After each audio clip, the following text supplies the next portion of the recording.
இந்த மகாவிஷ்ணு அவர் பேசுகிறது எல்லாமே பார்த்தீங்கன்னா ஆபாசமாக அருவறுக்கத்தக்க வகையில் தான் இருக்குது.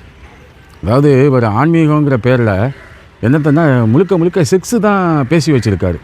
அதாவது மற்றவங்கெல்லாம் எப்படி பேசுவாங்க அப்படின்னு கேட்டிங்கன்னா, ஆன்மீகங்கிற வாழைப்பழத்தில் வந்து செக்ஸுங்கிற ஊசியை சொருகுவாங்க. இவர் வந்து செக்ஸுங்கிற வாழைப்பழத்தில் ஆன்மீகங்கிற ஊசியை சொருகி வச்சுருக்காரு.